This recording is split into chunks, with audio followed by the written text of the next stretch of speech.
बिस्मिल्लाहिर्रहमानिर्रहीम। अस्सलामु अलैकुम वरहमतुल्लाहि वबरकातुहू। बीवी को तलाक देना। एक शख्स ने बूढ़े आदमी से पूछा, सुना है जिस औरत से आपकी शादी हुई थी वो बड़ी खतरनाक औरत थी और आपने डर के मारे उसे तलाक दे दी थी। साथ ही करीब बैठे हुए नौजवान की टोली ने आंखों ही आंखों में एक दूसरे को हंसकर देखा। अल्लाह बख्शे उसको, वो बहुत अच्छी औरत थी। बगैर गुस्सा किए और बिना नाराज हुए बाबा जी की तरफ से एक मुतमईन जवाब आया। मुस्कुराहटें समेटी एक नौजवान ने जरा ऊंची आवाज में कहा, लेकिन बाबा जी, लोग कहते हैं वो बड़ी खतरनाक औरत थी, क्या नहीं थी? बाबा जी कुछ देर खामोश रहे, फिर कहने लगे, कहते तो ठीक ही हैं, वो औरत वाकई बहुत खतरनाक थी और हकीकतन मैंने डर के मारे उसे तलाक दी थी। ये बात तो मर्दानगी के खिलाफ है। औरत से डरना कहाँ की बहादुरी है? नौजवान ने जोशीले अंदाज में कहा। बाबा जी ने कहा, मैं औरत से नहीं डरता था, मैं तो उससे डरता था जिस तक उसकी रसाई थी।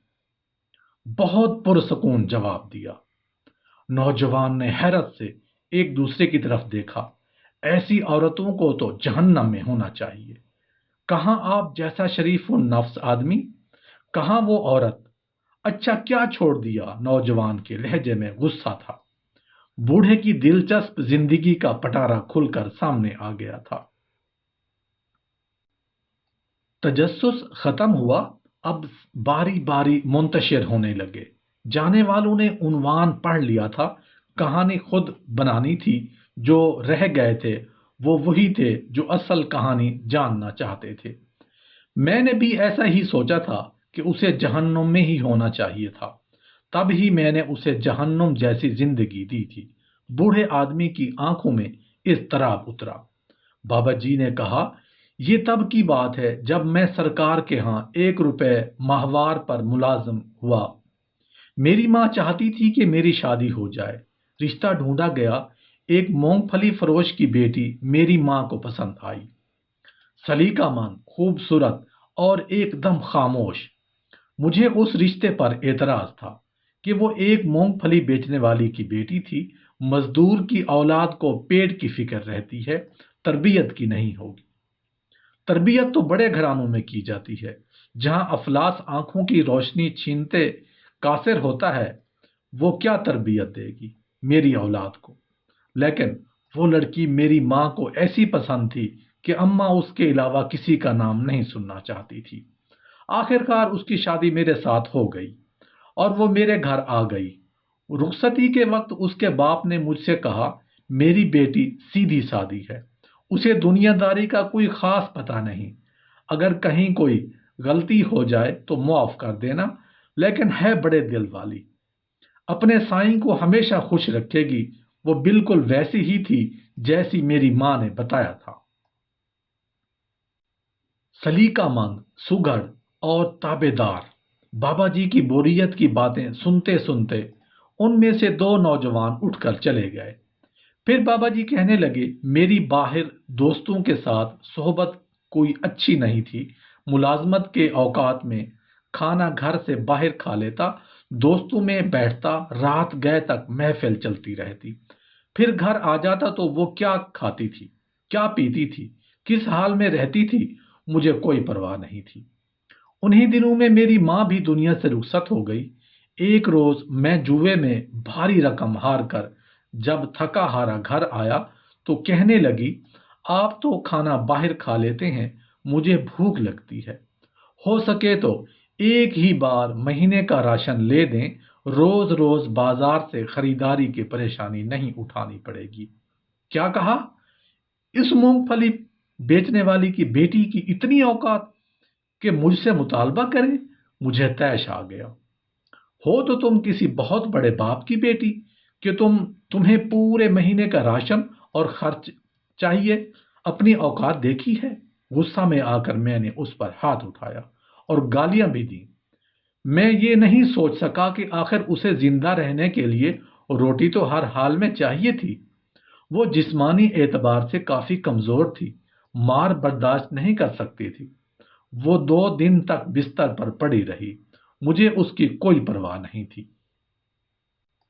پھر اس نے گھر میں ہی سلائی کا کام شروع کر دیا، یا یوں اس کی روٹی کا انتظام ہو گیا، اور میں یہ سوچ کر پہلے سے بھی زیادہ بے پرواہ ہو گیا کہ ایک روز ایک ہمسائے نے مجھے روک کر کہا، دن میں جب آپ گھر نہیں ہوتے تو آپ کے گھر سے باتوں کی آوازیں آتی ہیں۔ میری غیر موجودگی میں کون آتا تھا جس سے وہ اتنی آواز میں باتیں کرتی تھی؟ غصہ حد سے زیادہ تھا، بس نہیں چلتا تھا کہ اسے مار دوں، لیکن میں بے بس ایک موقع کی تلاش میں تھا۔ ایک رات پچھلے پہر کسی کے بولنے کی آواز پر میری آنکھ کھلی۔ رات میں صحن میں پڑی ہر شے بالکل واضح طور پر دکھائی دیتی تھی۔ میں اٹھ کر دروازے تک آیا۔ اب آواز زیادہ واضح تھی۔ وہ کہہ رہی تھی، سائیں، صبح ایک روٹی کے لیے آٹا گھر میں موجود ہے، وہ ایک روٹی کھا کر چلا جائے گا، یہ سوچے بنا کہ میں سارا دن بھوکھی رہوں گی۔ میری روٹی جب تک تیرے ذمہ تھی تو عزت سے ملتی تھی، جب تو نے اپنے نائب کے ہاتھ دی تو روٹی کے ساتھ بے عزتی اور اذیت بھی ملنے لگی۔ مجھے اب روٹی تو ہی دے، تیرا نائب تو خائن نکلا۔ وہ میری بات شکایت کر رہی تھی، لیکن کس سے یہ مجھے نہیں پتا تھا۔ کون تھا جو اسے روٹی دیتا تھا مجھ سے بھی پہلے؟ میں نے باہر آ کر دیکھا، وہ صحن کے بیچ چارپائی پر ہاتھ میں سوئی دھاگا لیے خود سے باتیں کر رہی تھی۔ وہاں کوئی بھی نہیں تھا۔ میرے پیروں سے زمین نکل گئی۔ وہ اللہ سے میری شکایت کر رہی تھی۔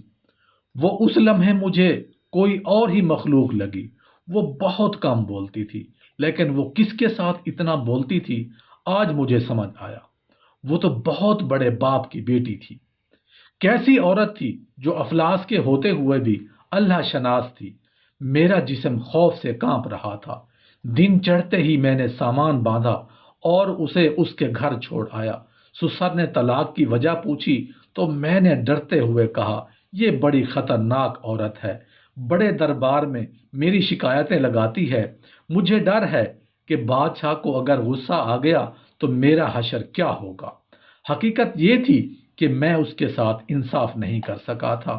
اس کا باپ گھر کی دہلیز پر کھڑا تھا، میرے پلٹنے پر کہنے لگا، میں نے تمہیں کہا تھا کہ اسے دنیا داری نہیں آتی، وہ تو بس سائیں کو خوش رکھنا جانتی ہے۔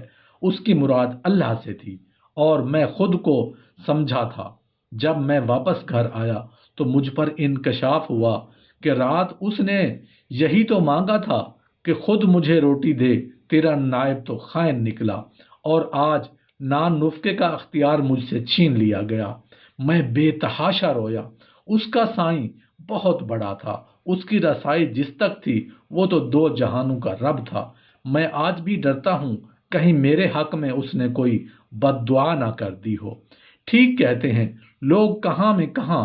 وہ بوڑھی آنکھوں میں نمی اتری۔ اس کے سائیں نے تو پہلے ہی کہہ دیا تھا کہ عورتوں کے معاملے میں خدا سے ڈرو۔ کہانی ختم ہوئی تو صرف ایک نوجوان بیٹھا تھا۔ کہانیاں بہت سے لوگ جانتے ہیں، لیکن حقیقت تک پہنچنے والا کوئی ایک ہی ہوتا ہے۔